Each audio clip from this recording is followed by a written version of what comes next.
L'actualité, c'est aussi cette question. Que s'est-il passé à Cherbourg dans la nuit de dimanche à lundi? Un jeune homme de 19 ans est mort alors qu'il tentait de se soustraire à un contrôle. Je comprends pas trop ce qu'elle me dit. Elle me dit c'est Sullivan, c'est la police, il est mort. J'y crois pas. Sur le coup, j'y crois pas. On a représenté un cœur, justement parce qu'il a pris ici la balle. À bout portant, la policière pense avoir vu une arme à la place de son téléphone. C'est une excuse bidon pour moi. Tout ce que je sais, c'est que si moi j'avais fait ça, je serais derrière les barreaux tout de suite. Voilà.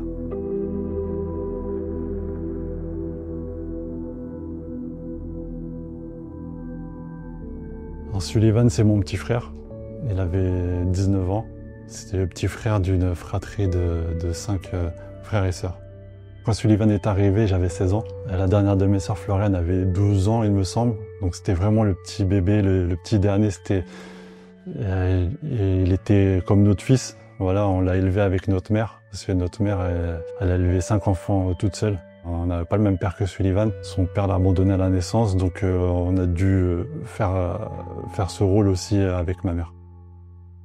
Il était chauffagiste plombier, il a passé son bac, il a eu son bac, il a fait ses vacances d'été. À la rentrée, il a été embauché directement en CDI à 18 ans, avec un bon salaire quand même. Donc on était assez fiers de lui. Le 9 juin déjà est une date marquante quand même parce que c'est la dissolution de l'Assemblée nationale. Du coup, le RN remporte les élections. J'ai décidé de vous redonner le choix de notre avenir parlementaire par le vote. Mon frère part avec ses amis à Cherbourg. Ils vont se promener à la plage. On n'a pas trop l'heure exacte, mais on sait qu'au retour de leur promenade, il est 23h30, 23h40.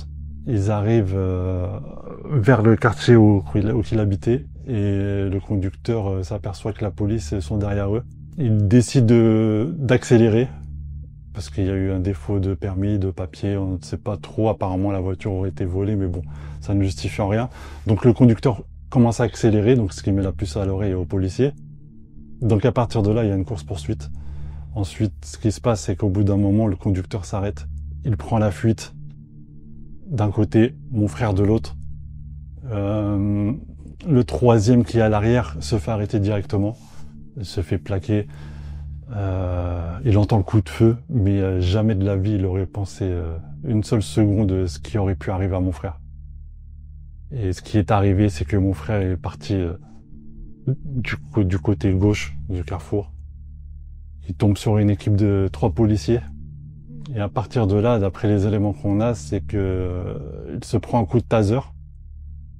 Et à bout portant, il se prend une balle dans le thorax.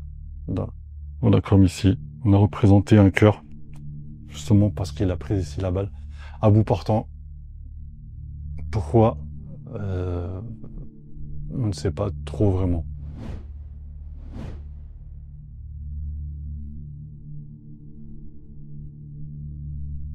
Ça se passe devant un bâtiment, du coup, les résidents entendent le coup de feu. Donc ils se mettent à la fenêtre, et il fait nuit, et ils ne voient pas le visage, mais ils voient qu'un jeune est au sol, et des policiers autour. Ils entendent mon frère dire « j'ai mal », et le policier lui dit « ferme ta gueule ». Ferme ta gueule, à 2 reprises. Il lui met les menottes, et quand ils s'aperçoivent qu'il agonise, s'ils l'entendent agoniser, il lui enlève les menottes, appelle les secours. Mais c'est trop tard. C'est trop tard, mon frère succombe à cette blessure. J'apprends la mort de mon frère le lendemain matin à 5h du matin. J'ai le sommeil assez lourd. Au bout d'un moment, j'entends mon téléphone vibrer avec plusieurs appels en absence. Je vous regarde l'heure, je me dis, il se passe quelque chose. J'entends ma sœur en pleurs. Je l'avais jamais entendu comme ça.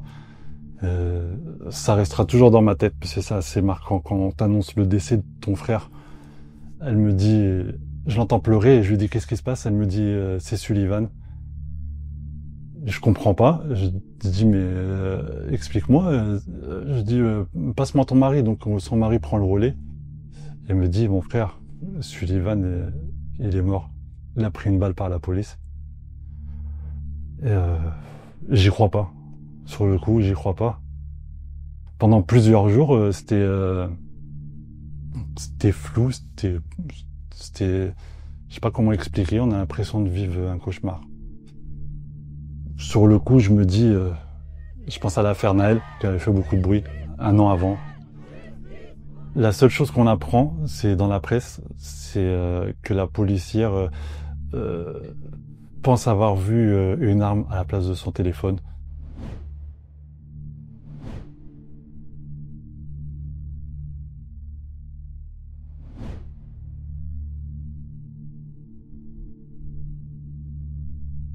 Quand on apprend ça, on se dit on se fout de nous.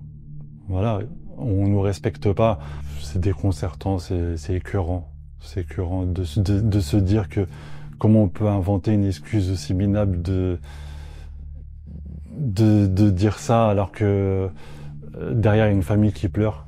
Donc moi personnellement, je suis très remonté sur le coup, même encore. Par la suite, on apprend aussi que cette femme était pas très stable. En fait, c'était une policière qui avait fait déjà 2 tentatives de suicide. C'est pas très rassurant pour tout le monde, pour la population, même pour elle, même pour ses collègues. Tu te dis, une policière qui veut se suicider, soit un jour elle va passer à l'action, ou soit un jour elle va tuer quelqu'un.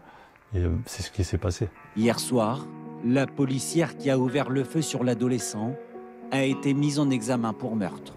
C'est déjà bien, déjà je trouve ça correct d'avoir reconnu cet homicide volontaire. Elle est passée devant le parquet, devant le procureur de la République qui a demandé l'incarcération de cette femme, la juge d'instruction qui a demandé l'incarcération aussi, et la juge d'application des peines qui a décrété que elle avait les conditions nécessaires pour être placée sous contrôle judiciaire. Elle s'en sort bien parce que voilà, c'est une femme qui est mère de famille, qui peut voir ses enfants, sa famille, pendant que nous, voilà, on est privés de notre frère. Tout ce que je sais, c'est que si moi j'avais fait ça, je serais derrière les barreaux tout de suite. Voilà.